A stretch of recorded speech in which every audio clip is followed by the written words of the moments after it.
For the first time in nearly 3 decades, An amendment is agreed to. Congress has passed a major gun safety bill with bipartisan support. I would argue it will save thousands of lives. We're considering a bipartisan bill that will make our country safer without making it any less free.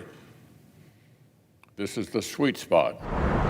The compromise package does not include all the broad measures Democrats sought, but it does include a variety of significant steps, from increased funding for mental health to more comprehensive background checks for 18 to 21-year-olds.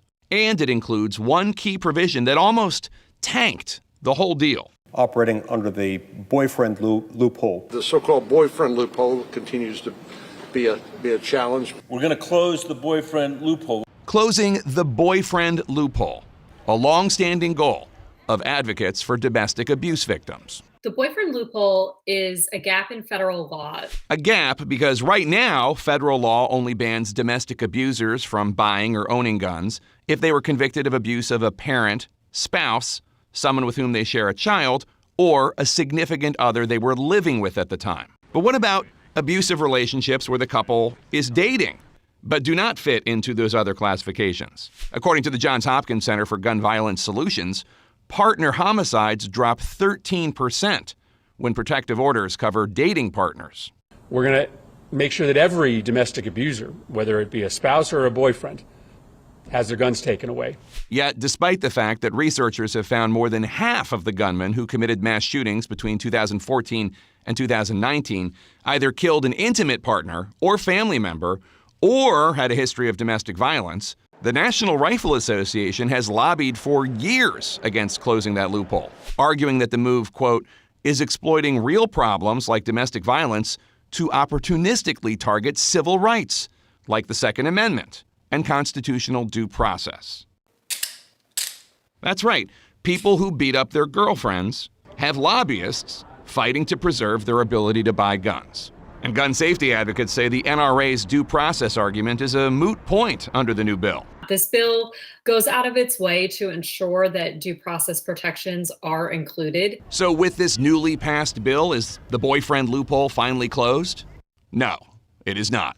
They went a long way toward addressing it, but it only includes people that have been convicted of a misdemeanor crime of domestic violence. So domestic abusers of a girlfriend or a boyfriend will only have to relinquish their guns if they are convicted of a misdemeanor, which means victims who have taken one of the first steps of getting a restraining order will still have to live knowing their abusers could be fully armed. These are obviously extremely dangerous individuals, but unfortunately it does not include those who have been served with a domestic violence restraining order. That moment when somebody, a victim of domestic violence, goes to seek a restraining order is often the most dangerous time for that individual. And perhaps most significantly, this bill only applies to folks who beat their girlfriends after President Biden signs it into law.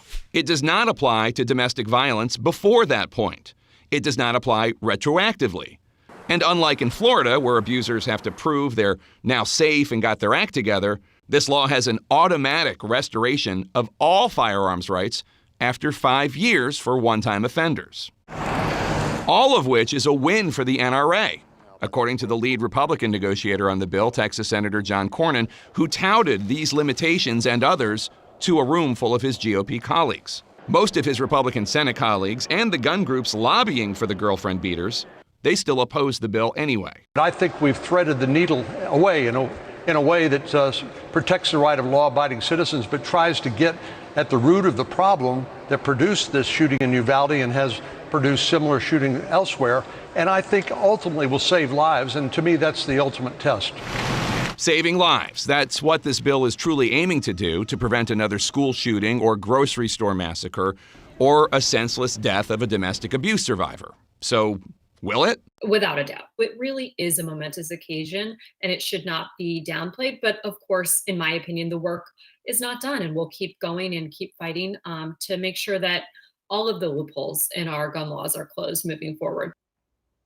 According to Everytown for Gun Safety, which is a nonprofit that advocates for stricter gun restrictions, 19 states have already implemented similar provisions to prohibit those convicted of abusing their current and former dating partners from having a gun.